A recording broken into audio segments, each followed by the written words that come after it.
really understanding the kingdom as a whole, and more so your place in the kingdom, your place of effective functioning. So you understand that as a citizen, you have the power of citizenship. Okay, how do you release that power, and where do you release that power? That's what we want to focus on properly, or to a great extent today.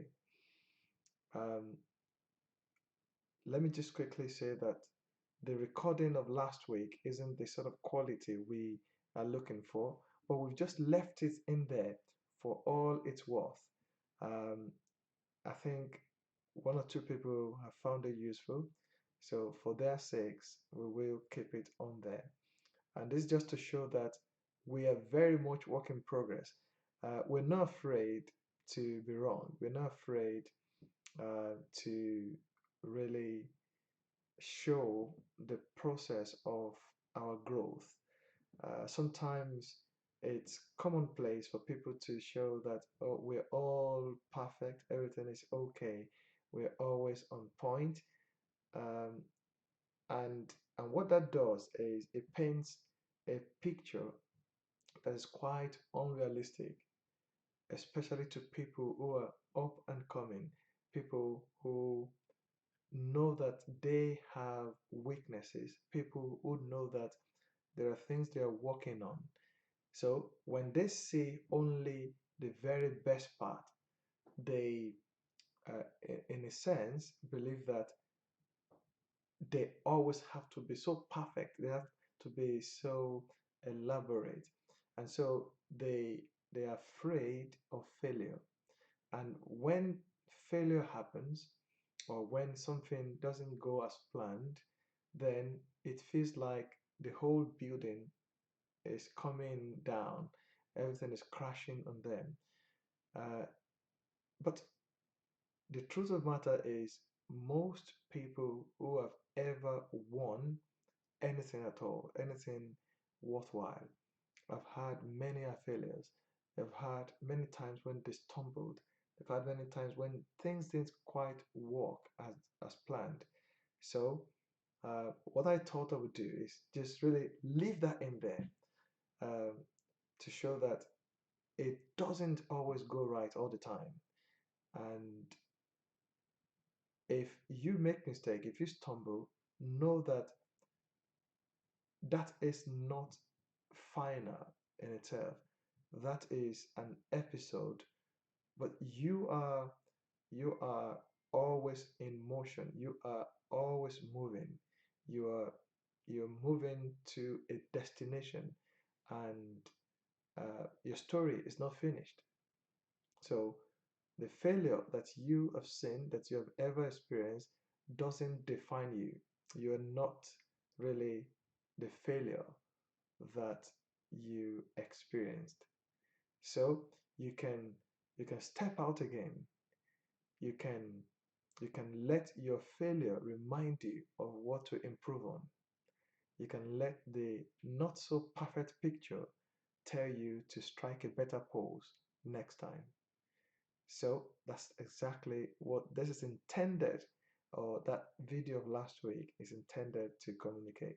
So we'll leave it in there, to show that, yeah, we're still working at it. And if you think you can help us improve, why not come alongside us? Why not lend a hand and give us a lift? Help us to take the next step forward. Help us to get even better than we are today. So that's what that is about. Let's look at the kingdom citizen and his place, the place where he or she releases his power. Right. The first thing to really say here in starting is that, you and I need to both discover and understand the place of functioning, the place of release, the place where all of the endowment in us can be best put to use. I'll call that the place that's defined by our purposes in God's kingdom. And that purpose is very much something that we have been designed effectively to function in. So the purpose is aligned to our design. And when we understand that, then we know that we've not really been pushed into a difficult place. We've been put into a place where our maker is absolutely confident in our capacity to function and to deliver what has been imputed into us by his design. And I should also say that it is that place where we really discover our personal significance. That's the place where we are most relevant. That's the place where our contribution is most meaningful. And it's important to really stress that. No one wants to be in a place where he or she doesn't feel needed or welcome. You want to be in a place where you know that anything that you do that matters. You know that your contribution is making a difference. That is the place that you refer to as your place of significance. Um, and that is the place where you can really exercise your power to bring about change, your power to effect and make a difference for another. That is really the place of the citizenship power. So yes, the citizen um, who is in the kingdom is is not just a political entity, is not just an economic entity, is not just a social entity, is actually someone who can effect so much power. We've said that last week in treating that subject, we said what the citizen needs to do as priority is to invest time in understanding his power as provisioned in the kingdom constitution, which is the word of God. But then to go forth from there, knowing precisely the scope and how to effect or deliver or release that power. So, in that place, and that place only, and that sphere, the citizen is able to really bring about his or her effective contribution. So, I think we should, to put this in context, talk about the big picture. The big picture in this case would be really reflecting again on the country, on the kingdom. And I should say straight away that the country is more important than the individual citizen. I think that goes without saying. The citizen is only a citizen because there is a country that backs up his citizenship in a legal sense.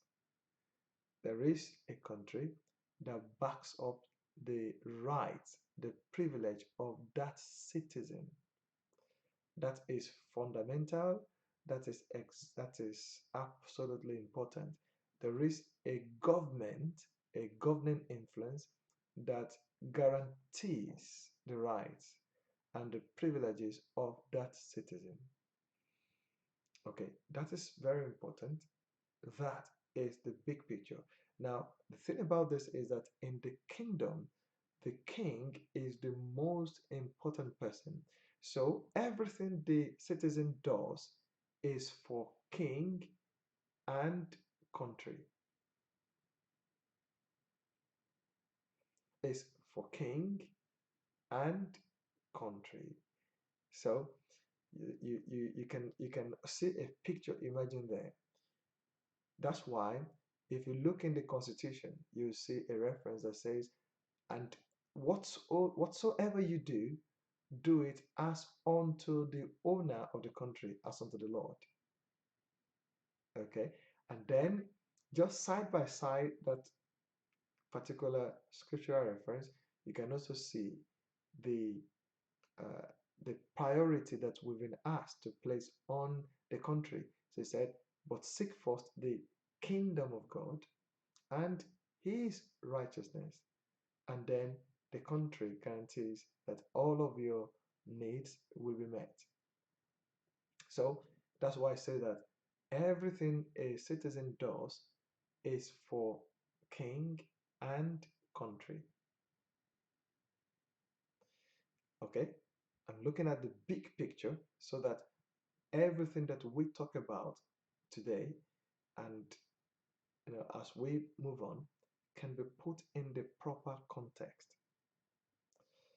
Now, the true meaning of all that the citizen is really engaged in, the entire life of the citizen, cannot be seen in isolation.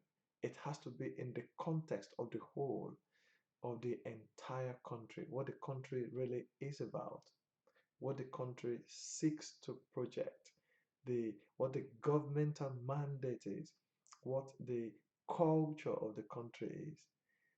So then the citizen can really find his own meaning within that whole context. And in doing so, the citizen has to know, has to be aware that just like you don't just pluck a fruit without a tree, just like you don't just have a branch without the tree, just like you don't just have leaves without the tree, that the citizen is part of something bigger than himself,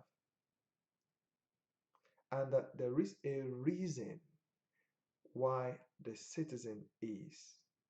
Now, the reason and the meaning of the citizen and his or her contribution is detailed, is encapsulated, is thought out in the mind of the designer.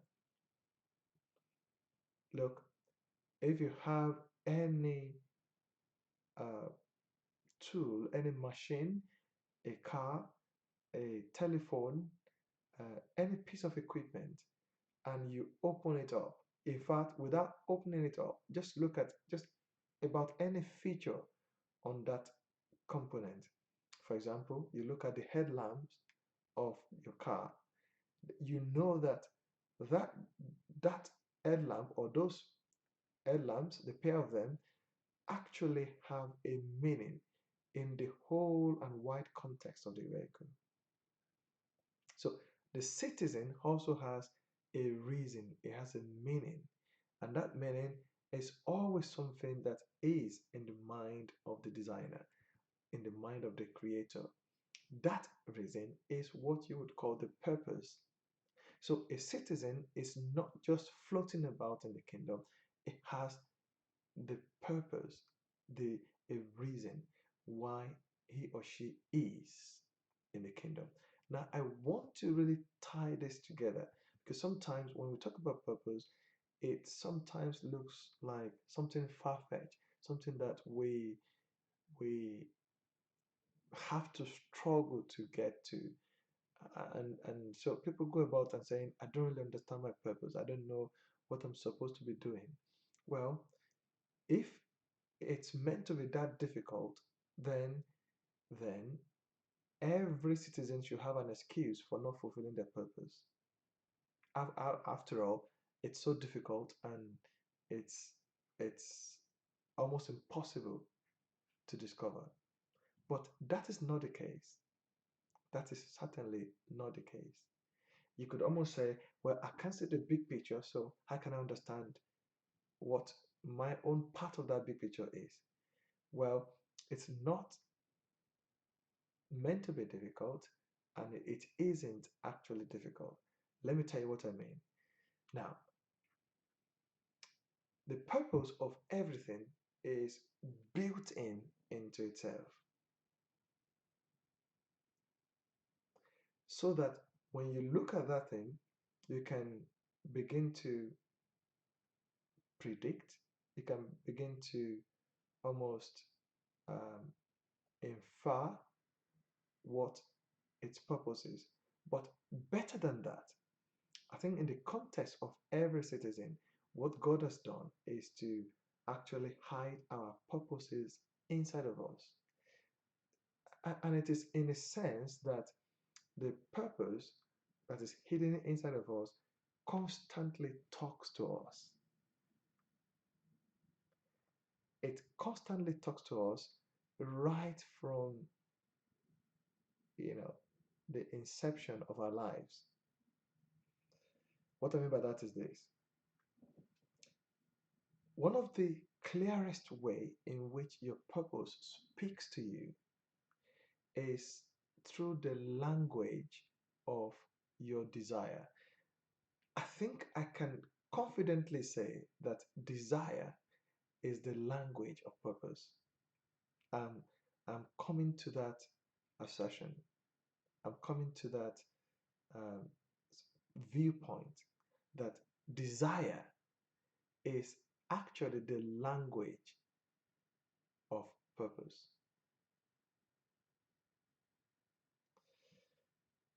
What that means is this: there are deep seated desires that are inside of you, and those desires have what I will refer to as trigger points or trigger moments. When certain events transpire in life, when certain things happen, when you come across certain things and certain environments, then your desire speaks so loudly to almost trigger a deep seated um, passion for action. It's almost like you feel a sense of compulsion to act when you come face to face with those moments or with those events.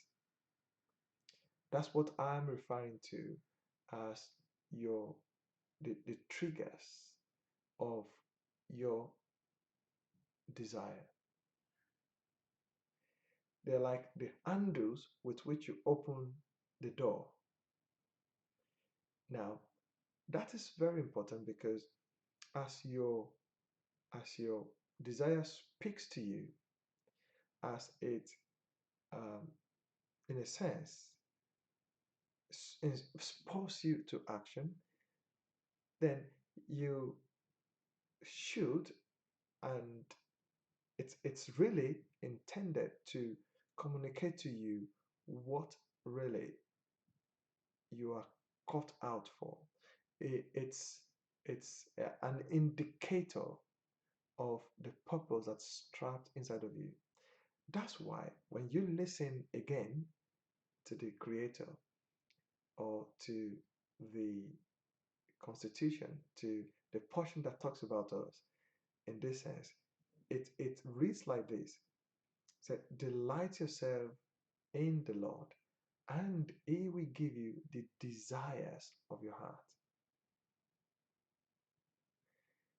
A good example that I can talk about is a gentleman called Nehemiah.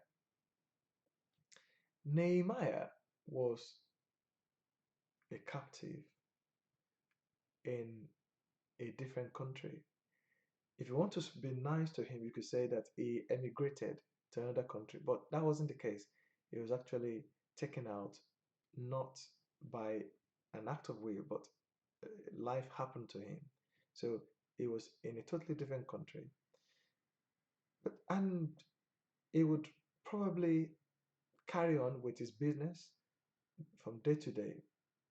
But there was a trigger moment that called on his deep seated desire, which in turn really reflected his purpose. So one of his associates, maybe a family member, maybe a friend, a close friend, or someone known to him, had just traveled back to the home country. And when the individual came back, you see, and here you will see two different experiences. When the other person came back, and Nehemiah said, "So how are things back home?" And this individual began to describe the state of affairs back in the home country, saying, "Oh, what I saw wasn't really as pleasant as I would have loved it to be. I could see that all of the walls of our country are broken down. I could see that I mean, absolutely no security. People were living in fear. I could see that, there's just a sense of hopelessness all around. Um, I mean, the quality of life was so poor. This man thought he was giving feedback and telling a story, but in the mind of Nehemiah, a whole new experience was taking place. Nehemiah was having a trigger on his desire, which was inspiring his purpose. The desire was speaking to his purpose. Now, that experience could have been to another person something that you just hear and then you just resort back to hope and say, well, hopefully things will be better someday. But to Nehemiah, it wasn't a question of someday. It was a question of "Ah, this has to be corrected, not later, but right now." There was a compulsion to act. It was his passion was activated. Now I'm talking about all of these various elements, and you could see how that they come together when it comes to really understanding your purpose. So what I'm really about to say is that there are many experiences that people go through, but when you come face to face with those experiences, that they make a totally different meaning, a totally different mark to you. There are experiences that are triggers to call on your deep seated desire for change, which really activates your purpose. So before that time, your purpose was just dormant in a sleeping state. It was always there, but dormant. But but the trigger awoke your desire, which really breathe new life into your purpose. And once that life is breathed into your purpose, your passion is activated, which is a desire to act, to bring about a change, a, a remedial action, something that should really cultivate change. Now, that is so important. But then what you will begin to see is that when that begins to happen, you would inadvertently notice that um, all of your emotion, all of your design have been so well really given to you. You've been given capacity to really um, execute, if I can use that word, your purpose, because your design actually says so. Your design, your makeup, your emotional makeup, your physical makeup, your intellectual makeup, everything. So that this is why I always want to place value on the various endowment that each person has, because you may not know the reason for those endowments. And if you are looking at those endowments only in relation to your own interest, then you can totally misunderstand the design.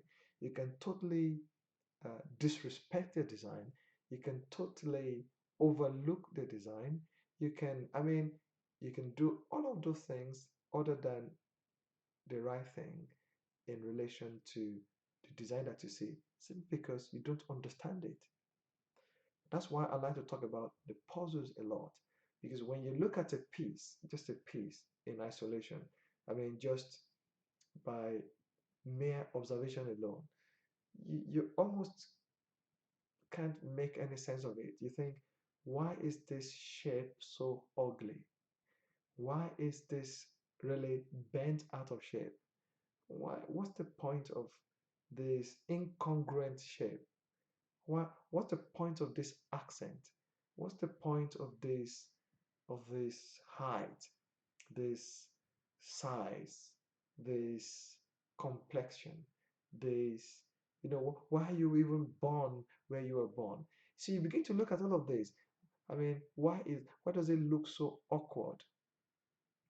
You look at all of this because you're only looking at them from your own perspective, not from the perspective of the one who designed that thing, or that person, that endowment, that quality as it is.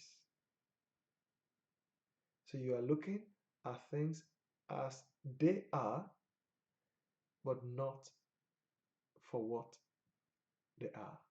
That is why you would see this particular place in scripture that says that you are worthy, O Lord. Now, pay attention to it again. You are deserving of all the credit. You, owner and maker, to receive what? All the credit, glory, all the honor. You should be applauded tremendously. I mean, you should be celebrated as a master maker. And he went on to say, in fact, he said, you are even worthy to receive the power. What is power? The capacity to work, capacity to you really you got this all figured out. You know, said once it said, because you have made all things like they are, but not just for fun of it, for the fun of it. Say, and for your pleasure they are and were created.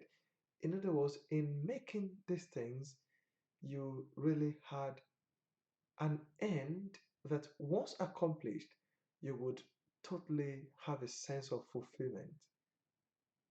So the design, as far as the maker is concerned, is to an end to support the implementation of a purpose, so that when it is done, the maker can say, yes, I got exactly what I wanted out of this. This work as planned. Now this is gone to plan. So your design, therefore, is unique, but unique in the context of the purpose that is activated by your desire.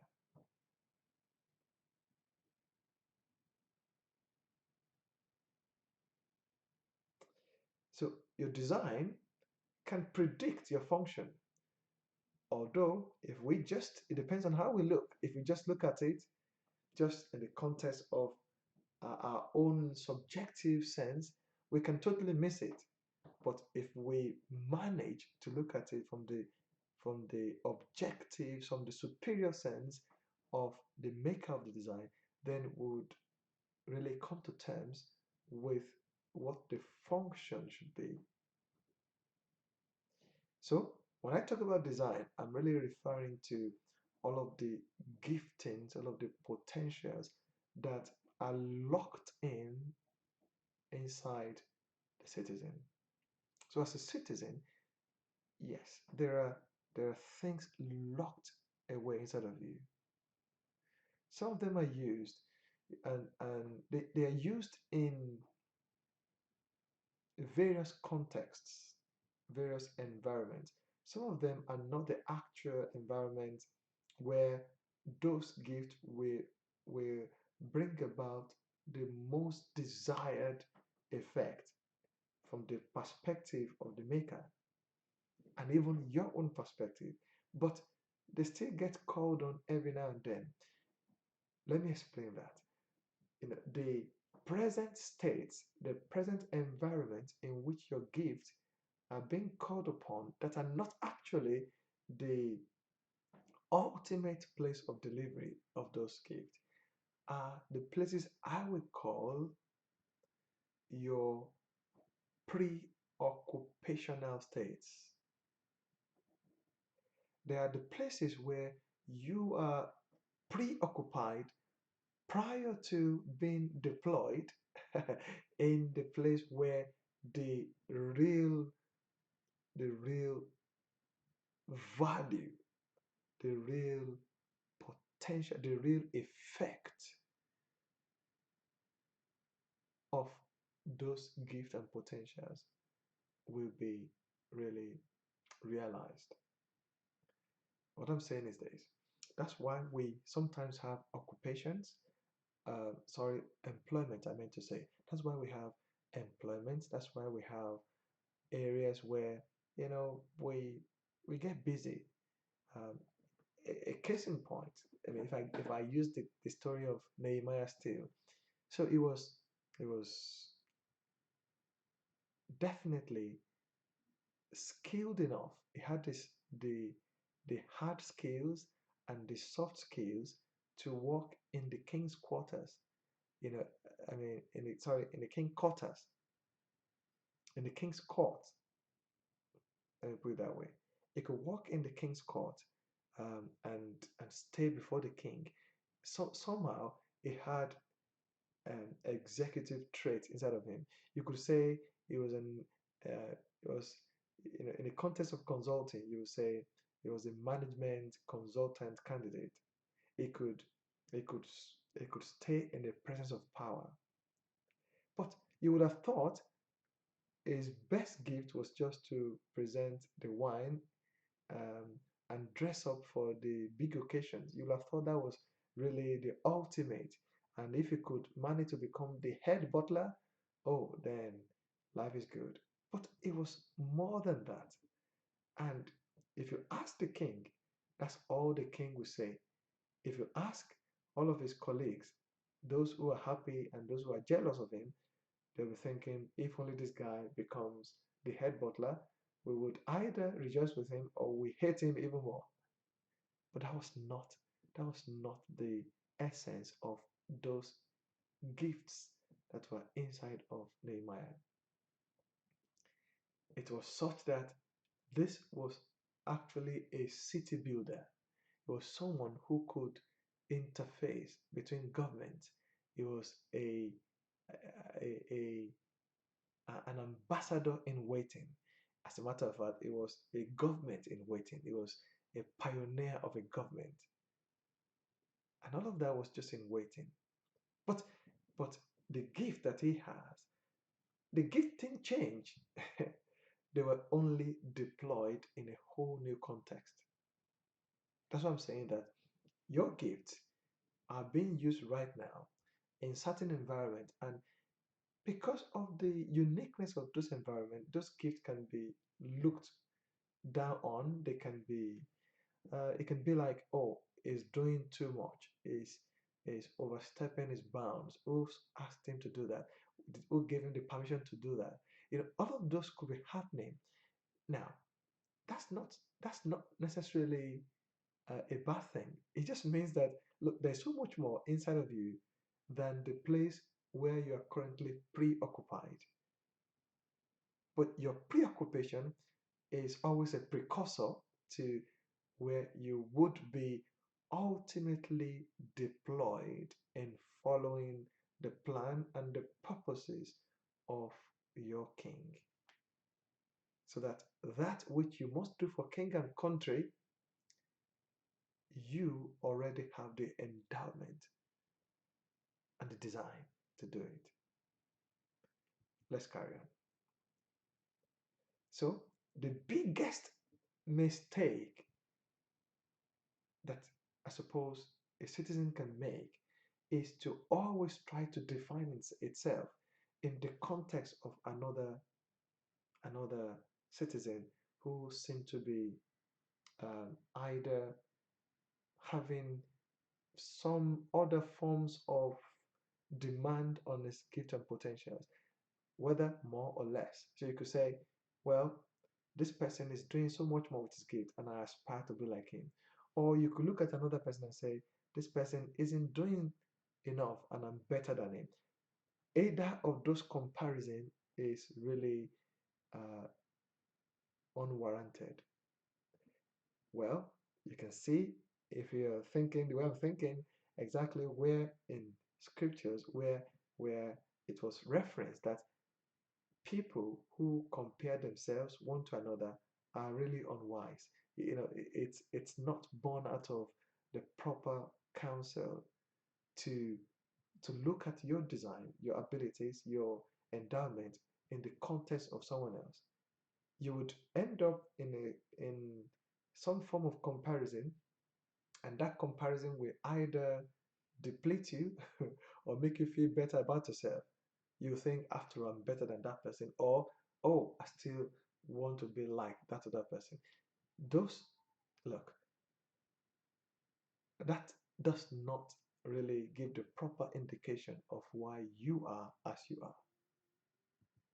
What you want in in coming to terms with your proper deployment is to come to a place where you understand your right positioning.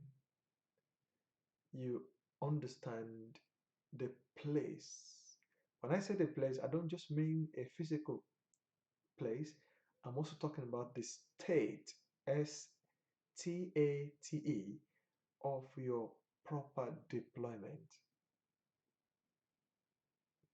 Because there is a place and a preset position for you to release the passion that is generated by your purpose, which is instigated by the desires that has taken over your heart. The beauty of that desire is that it's always in keeping with the highest expectations of your maker, of our king, and in really bringing to the king the utmost pleasure and for raising the banner of the country. So in the end, it will always be for king and country. Okay, let me throw some something in the mix right now. FIFA World Cup 2018 is on right now. Now,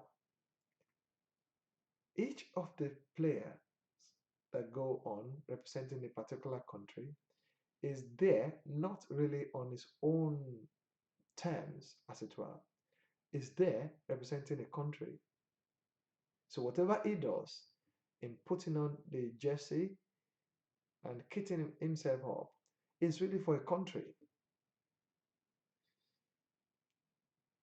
And you see, because we live in democracies, you could say that he's just doing that for his country and it's not necessarily representing the prime minister. And that is definitely, I mean, if the prime minister goes to watch a match and the team is well beaten, the prime minister will be very much embarrassed, but that's just about it. But if that were to be a kingdom, it's a whole different ballgame because the government is really constituted in the king. So if the team that goes to represent a kingdom goes to play football and the team is roundly beaten, it's not just a national embarrassment, it's also a personal embarrassment to the king. And therein lies the difference because the king in a country is the heart of the country and the heart of the government. As a matter of fact, government is constituted in the king. And therein lies the difference. So what I'm saying here is this, just to put it in context, that there is a place where the the kingdom citizen functions most effectively for king and for country. And that place is preset. Let me talk about that preset. You say there was one time two brothers came to Jesus and they were asking, they said, good master, tell, we want to really, we, we, we have a request. What they did was to really, they wanted to leverage on, uh, on the power that women sometimes have, that power of that soft power. So they said to their mom, they say, we want this particular thing. This is something that we desire so much, and we want you to really front for us and really make the case for us before Jesus. Just tell him that, you know, I know you like me very much. I know, I, I'm always there for you. And then my boys are of age now, and you know, we really want them. We want their future to be well secured. So we would like that you consider them for top positions in your government when ultimately you become a king. Ha. Now you can see that request. I mean, who wouldn't want the best for his children? So Jesus did not fight that request per se. He wasn't saying, no, you should not desire to be great. That's not the point. I mean, you can become all that you want to be. That's not the point. But understand that when it comes to position in God's kingdom, uh, you cannot you cannot demand a place. You cannot lobby for a place. The places assigned to you are preset. They are actually pre-assigned as defined by the by the purpose that the king desires to realize, or let me use this word, by the pleasure that the king predetermined to realize from the purpose hidden in each individual. In other words, there is an objective, there is something that the king always wanted to get done, wants to see done, and it so happened that that agenda is trapped inside a particular citizen. So that citizen needs to be in the right place at the right time, of course, with the right giftings, the right endowments, the right potentials to really deploy all the value that is trapped inside of him or her. And that is really, really fundamental. So it's not so much of desiring a position, looking for a title, looking for a privilege. No, it is a man's gift that makes his room. You can see how that there's just so much consistency when you look to scripture. It is a man's gift. What is the point of that gift? The point of the gift is to execute the intent of a purpose. So it's a man's gift that defines his room, the place where he or she is able to make his most significant contribution. That's why those places are preset. So it goes without saying that a man's room will never be found unless unless the purpose or the desire of that individual is activated. The beauty of this is that each citizen comes endowed with authority. I'll use the word license to function in his place of most significant value contribution. That is why, if you look again at Nehemiah, when he set about what he must do for king and country, everything turned loose. Everything was activated in his favor, including all the jealousies that he needed. Everything was activated.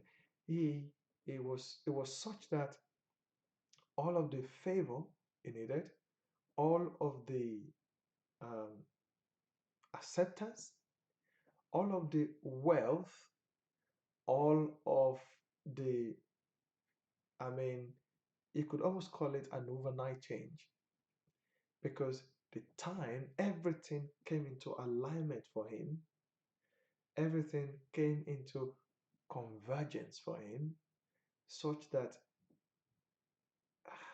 it was as if everything suddenly started cooperating with him, and no one was asking him what his previous role was. I mean, it was as though it was suddenly forgotten that this was the cupbearer. All the authority, all of the power, all of the resources, all of the provision that were required for him to fully deploy his value were woken up, were activated. That's the beauty of being your place. And can I say that your current frustration, the frustration that you feel right now, and that sense of hopelessness, that sense of meaninglessness, is because even though that you are still busy, you are busy right now, you're being occupied, but but you are on the verge of stepping to your significant place and you can't seem to find your way into it. So it's as if you're groping in darkness. It's as if you're sort of groping, you know that there is something, there's a pathway to walk in, to step into the next room, but you can't find a way. Well, that's why this particular episode is on. So that you can now see that, aha, there is actually there is actually a preset place for me. There is a purpose. There is a place of my significance. But the key to activating it is understanding your purpose. Is understanding the purpose that's trapped inside of you. It's how you find your significant contribution. Because when you find it, then there will be a reward and your expectation will not be cut off. This is absolutely important. This is, I mean, this is perhaps one of the sessions that you have been waiting for because this is intended to activate or in some sense reactivate your sense of meaning. Okay, we'll begin to round up now. So your authority to function in your place is conferred on you automatically. It comes with that deployment. Your sense of validity, your sense of, I will use that word, importance or significance, because you are important, but The point is, if you try to be important in every context other than your context, then you either look like you are overstepping your bounds, you look like you are arrogant, and sometimes you malfunction because out of place, the gift just doesn't fit in. It looks like this is the this is a round peg in a square hole, or a square hole in a round peg, or not so round and then not so round. I mean, it just looks awkward. And can I also say that even the protection that you need is guaranteed in that place of deployment? All of the resources of heaven, the royal guard of heaven, are deployed at your command, at your disposal, for the place for which you are assigned. And it's true. It is true. It is your place of deployment. It's a place of significance, and everything works in your favor in that place, because it is the place that you are licensed to function. You deploy in that place, licensed to function in it, and it is your significant place.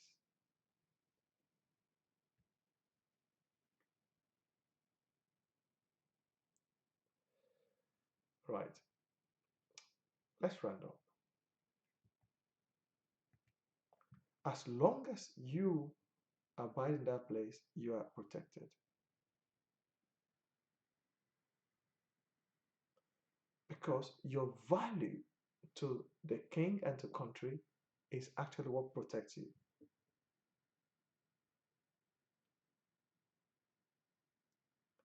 Let me say that again. Your value to king and to country protects you. It brings the entire resource of the country in your favor. And the terms of your engagement in that place is determined by your king and by the constitution. So again, it becomes incumbent on you and I to become familiar with the terms, with the laws, I must say, with the values of our deployment, because that keeps the king and country on side. The one thing that a citizen does not want to do is to then deflect to another country. Because once that happens, the citizen is seen as it were, an enemy of the state. You can say how these things happen. This is really true. This is the the citizen understanding his place, understanding the terms of his protection in the country. Now, you see, if you score, let's say you're a footballer and you score a goal, that goal is not just, you are not the only one jumping up and down.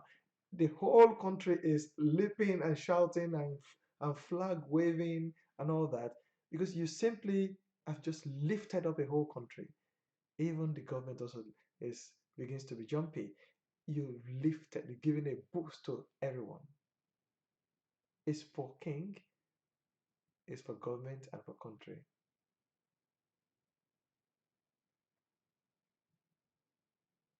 That's why I say that, have I not chosen you that you should go forth and bear fruit, and the fruit you abide? Then I get excited. I'm on board now. Now I really have your back. Anything that you now ask from the government will do for you, because you really um, you are a joy piece to the whole government and country. So that's where the value of the individual citizen lies, in the contribution, the significant contribution that the citizen really makes and really adds to the country, to the government, to the king.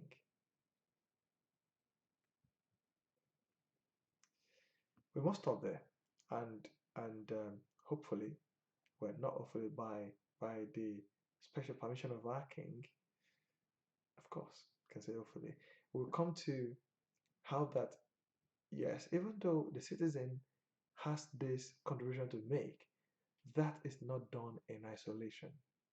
And will begin to see the importance of the of this fundamental principle called, I'll call it ahava, and I'll leave you to figure it out.